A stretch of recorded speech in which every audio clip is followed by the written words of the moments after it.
Hi guys आमे आज खाद्य बनाइବାକୁ ଯାଉଛୁ। ଆମେ ଏବେ ଭାତ କରିବାକୁ ଯାଉଛୁ। ଚାଲ ଏବେ ଷ୍ଟାର୍ଟ କରିବା।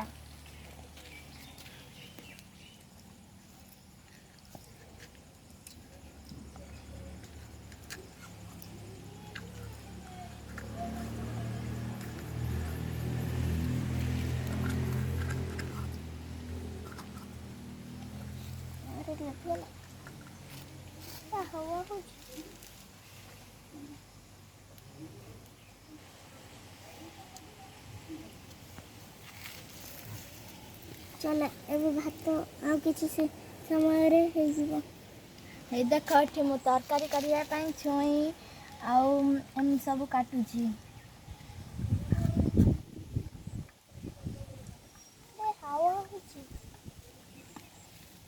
ହାୱା ହଉଛି ଲିଭିଗଲା।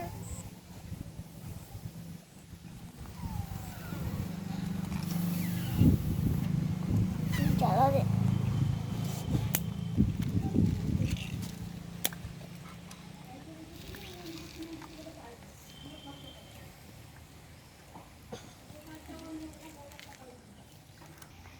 ଏବେ ଭାତ ହେଇଲାଣି। ଚାଲ ଏବେ ଭାତ ଗାଳିବା।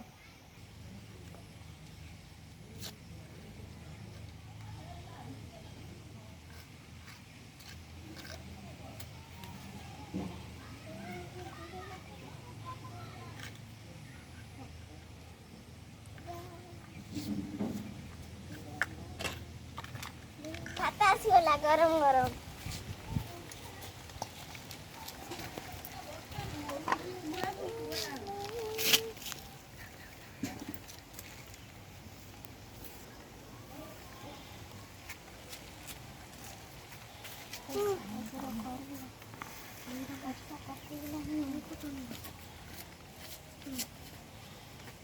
ଏବେ ଶାଗ ଭଜା ହବ।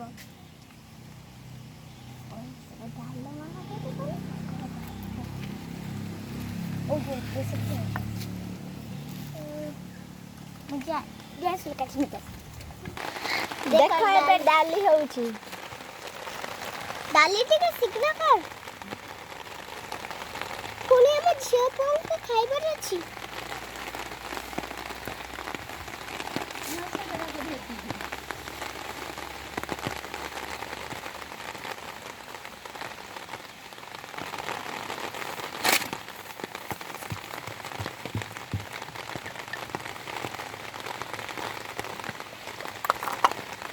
ଡାଲି ଏବେ ଘୋରା ହବ। ସେ ସିଝିଗଲେ ଘୋରଣା କଢା ହବ।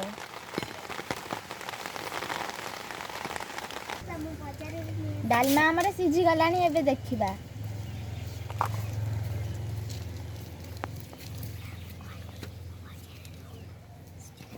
ଏବେ ଆମେ ଡାଲମାଟା ବଘାରିବା। ମୁଁ ବଜାରରୁ ସୁଜୁନା ଶାଗ ନେଇ ଆସିଲି।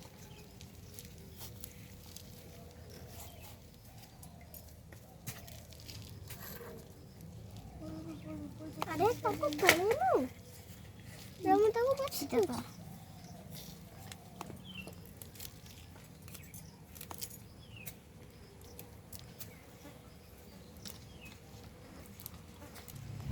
ଏବେ ଆମେ ଡାଲମା ବଘାରିବା। ଚାଲ ମୁଁ ସୁଜୁନା ଶାଗ କାଟି ଦଉଛି। ତେଲ ପଡ଼ିଲା। ଏବେ ଆମର କଞ୍ଚା ଲଙ୍କା ପଡ଼ିଲା।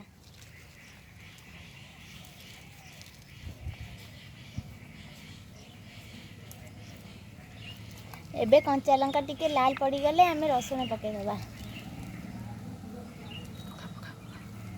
ଏବେ ଆମେ ରସୁଣ ପକାଇଦେବା। ମୁଁ ସୁଜୁନା ଶାଗ କାଟିଦେଲି।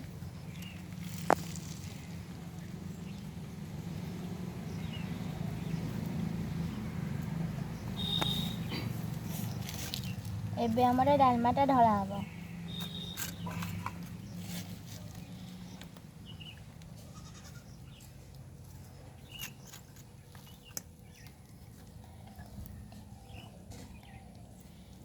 ଏବେ ଆମର ଡାଲମା ହେଇଗଲା।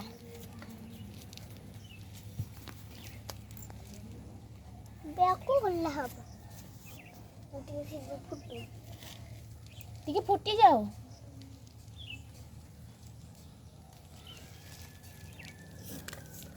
अरे पानी पहुंची तो छत्ता मारी अब पानी से अब पानी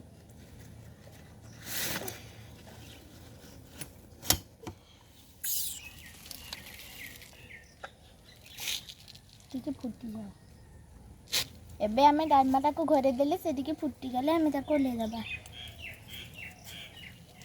ଏବେ ଆମର ଡାଲମା ହେଇଗଲା। ଏବେ ଆମେ ତାକୁ ଓହ୍ଲେଇଦେବା। ମୁଁ ଶାଗ ଭଜା ପାଇଁ ସବୁ ଜିନିଷ ଯୋଗାଡ଼ କରିଦେଲି।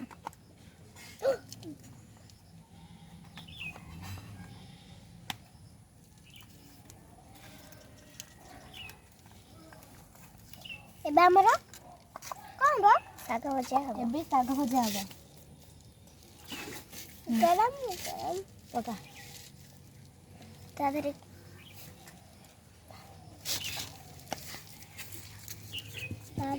ରସୁଣ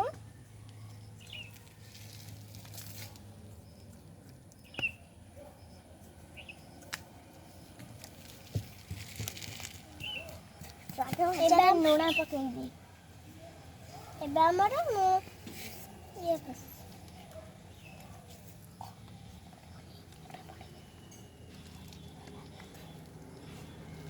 ଏବେ ଆମେ ଶାଗକୁ ତେଲ ରସୁଣ ଲଙ୍କା ପକେଇକି ଭାଜିବା।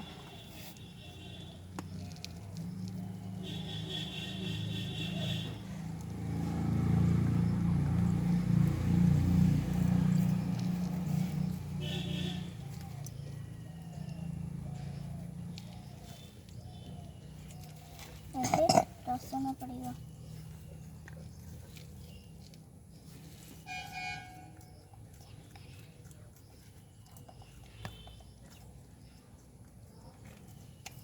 ଏବେ ରସୁଣ ହେଇଗଲା ଶାଗ ପଡ଼ିଯିବ।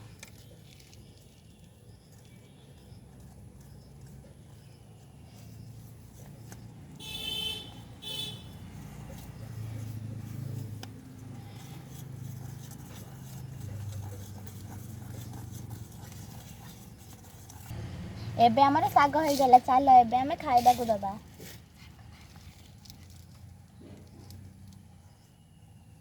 ଦେଖନ୍ତୁ ଏବେ ଆମର ଖାଇବା ପ୍ରସ୍ତୁତ ହେଇଯାଇଛି। ଏବେ ଆମର ଗେଷ୍ଟ ବି ଆସିଯାଇଛନ୍ତି ଖାଇବା ପାଇଁ। ଦେଖନ୍ତୁ ସେପଟେ। ଏବେ ମୁଁ ପତ୍ର ପକେଇ ଦେଉଛି ଗେଷ୍ଟ ଖାଇବା ପାଇଁ। ଏବେ ପତ୍ର ଟିକେ ଧୋଇ ବି ଦେଉଛି।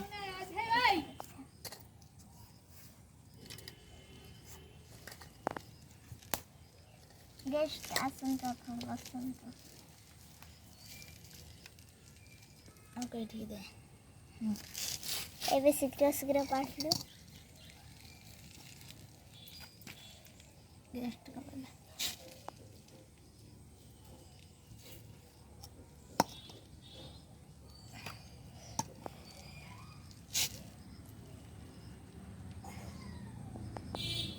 ଏବେ ଡାଲମା ଦେଲି ତାଙ୍କୁ ମୁଁ ପାଣି ନେଇ ଆସିଛି।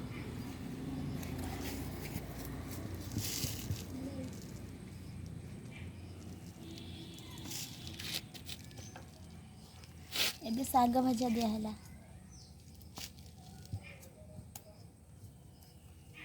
ମୁଁ ତାଙ୍କ ପାଇଁ ପାଣି ନେଇ ଆସିଲି।